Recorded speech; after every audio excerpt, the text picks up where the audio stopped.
Department Head to Local Economic Enterprise Office relative to the status of the following markets to wit, with the number 1, Iloilo Terminal Market, number 2, Iloilo Central Market, number 3, Haro Big Market, number 4, La Paz Public Market, Arevalo Public Market, Haro Small Market, and number 7, Mansuria Market. With a request to grant omnibus authority to Ms. Marisol Mabacquiao to sign the contract of lease for all the markets herein operated. I believe this representation has already issued previous authorities granting omnibus authority to sign the said lease contracts, but I think this would be a recurring ilang na request. I think this should be threshed out at the committee level. With that, would like to move to refer this item to the Committee on Markets for proper study report. So, omnibus. Actually, tatlo. 3 markets now, they want the other 4 markets to be included. Anyway, you have moved, there's a pending motion. It has been moved and seconded. Hearing no objections, motion is carried. For item J03 is a memorandum of agreement to be entered into by between the Tourism Infrastructure and Enterprise Zone Authority and the Iloilo City Government relative to the financial support of the TIEZA to the Iloilo City in the amount of 17,600,000 pesos through an establishment of a trust account pursuant to COA Circular number 94-013 dated December 13, 1994. The financial support is in line with the Department of Tourism's National Tourism Development Plan 2023 to 2028 to increase investment and develop high-value tourism experiences such as MICE and special events tourism, health, wellness, and medical tourism, lifestyle shopping, and entertainment tourism, and domestic international cruise tourism. Hence, the local government of Iloilo City sought financial support for the implementation of the 5-year program to expand and strengthen Iloilo's competitiveness in the MICE sector. I have read the said memorandum of agreement, which enumerates the obligations of the parties. The TIEZA will be releasing 5 tranches of around 3.5 to 3.7 million each. The obligation of the local government is to create a trust account as required by the Commission on Audit, to take up in books of accounts, to enter into agreements with the government and private sector necessary for the attainment of the objectives of the MOA, to treat the fund as a trust liability, maintain separate subsidiary ledgers, and the likes. There are several more obligations on the part of the Iloilo City Government, Madam Chair, but for the consumption of this plenary session, the provisions herein are not contrary to law, good morals, and public policy. In fact, they are beneficial to the constituents of the city of Iloilo. If there are no objections from this august body, we would like to pass a resolution granting authority to the city mayor to sign the said memorandum of agreement with TIEZA. So, It has been moved and seconded. Hearing no objections, motion is carried. for item J04 is a mutual partnership agreement to be entered into by between the DSWD Field Office 6, the Iloilo City Government, Barangay San Isidro, and the SACDAG Sakausbagan Consumers Cooperative relative to the operation and maintenance of the completed sub-project of the construction of the water refilling station at Barangay San Isidro, Haro, with a request for a resolution granting authority to sign the said mutual partnership agreement. To be candid, Madam Chair, I was just able to receive this agreement earlier, and it is quite voluminous. I did not have time to review this material. So it is better to refer this item to the Committee on Social Services for proper study, report, and recommendation. So moved. It has been moved and seconded. Hearing no objections, motion is carried. For item J05 is a memorandum of agreement to be entered into by between the Iloilo City Science and Technology University, otherwise known as ISAPU, and the Iloilo City Government, relative to the installation of bike racks with sheds by the Iloilo City Government within the premises of ISAPU in support of the Active Transport Bike Share System and Safe Pathways Program.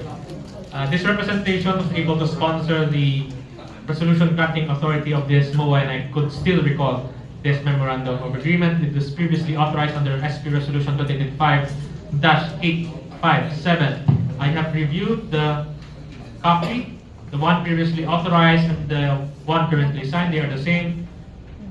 They're the same MOA. If there are no objections from this August body, would like to pass a resolution granting authority to the confirming item J05. So moved. It has been moved and seconded. Hearing no objections, motion is carried.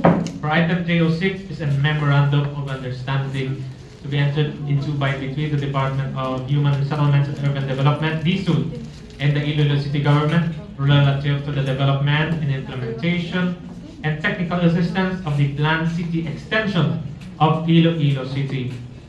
Again, this representation would like to be candid as well, that I have just received the copy of this agreement just today, and I was not able to review this thoroughly, and that has very voluminous provisions. This more proof than therefore, Madam Chair, that this item be referred to the Committee on Urban Poor for proper study report. So, It has been moved and seconded. Hearing no objections, motion is carried. for item J07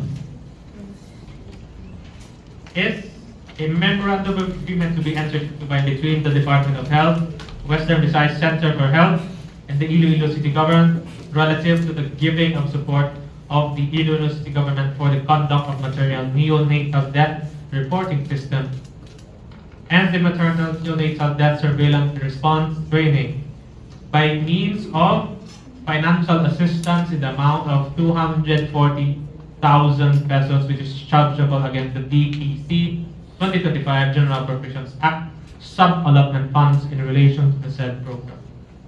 I have read the said memorandum of agreement. It's very short.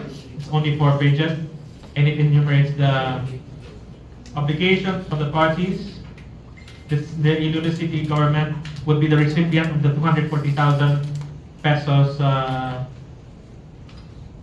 assistance, and it is charged with the implementation and evaluation capability and building undertaking activities with the said funds for the training needs and assessment and post-training evaluation tools.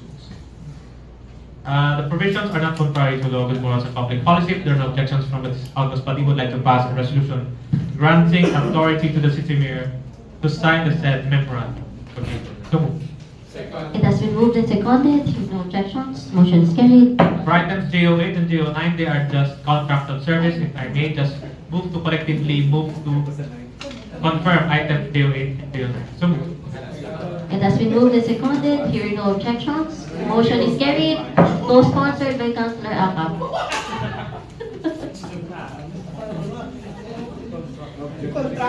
Ang contract J09, co-sponsored Councilor Akap. Madam Chair, we still have an item on the table. May I move to lift from the table item J10? So moved. It has been moved and seconded. Hearing no objections, item is lifted. With that,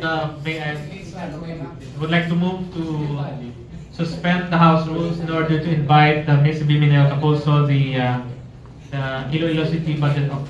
Are you ready? So moved. It has been moved and seconded. Hearing no objections, rules are suspended. May I invite Now, can you clarify, Madam? Ma'am Bim, can you use the other motion, Ma'am Bim?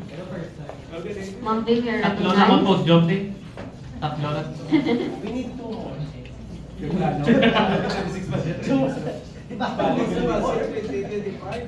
Yes, Ma'am Bim. Good morning, Madam Chair. Good morning to the honorable members of the City Council. Yes, we have a proposal here that there's a request to approve and declare operative the budget of Palit Benedicto Mandurao, Iloilo City for calendar year 2026. So, 2025 pa lang subok, pwede na ma-advance ang approval. Yes, as the smallest political unit, barangays also observe the same budget calendar as cities, municipalities, and provinces. So it so happened that they have a very efficient barangay treasurer, barangay secretary, so they were able to submit and finish their annual budget for 2026 earlier than they prescribed calendar by the local government code. So we are not precluded from reviewing the same even at this early stage. So for the record, Madam Vim, no? This will be effective from January 1, 2026. Yes, yes, Your Honor. So this is just the review powers of the City Council, despite if it's just by next year, 26. Yes, yes. So with the submission of this for review, they can conduct also early procurement activities for their purchases of goods or procurement of goods for 2026. So that is the purpose, probably why they have to submit it early. Again, for the record, the Valle de Directo is compliant of all the requirements as Yes, provided yes, by the yes. Councilor Cabaluna, you have the floor. Before Councilor Cabaluna, Ma'am Vim, you mentioned that they are not precluded to have the bidding as early as As early November. as, yes. even if next Yes, year. because they have already submitted their budget for review. Okay, thank you. Councilor Cabaluna. Thank you, Madam Chair. Just two questions.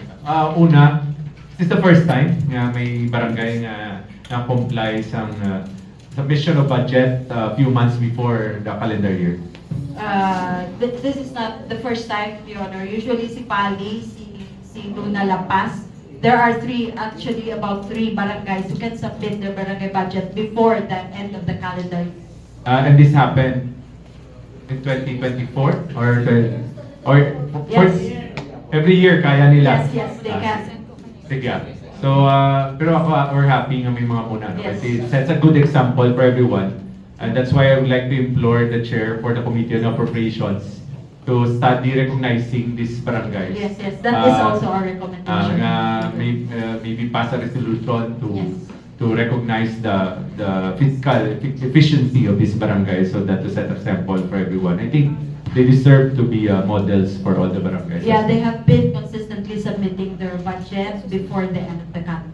Just clarification, hindi ba lang ito gamay lang ilabad that or it's not because of that, it's efficiency gidya? It's the efficiency because even ang ilang treasurer or secretary, they teach other barangays how to prepare the budget. So she is an expert in the preparation of their budget. So more reason that we recognize. Yes. Thank you, Madam Chair. And again, I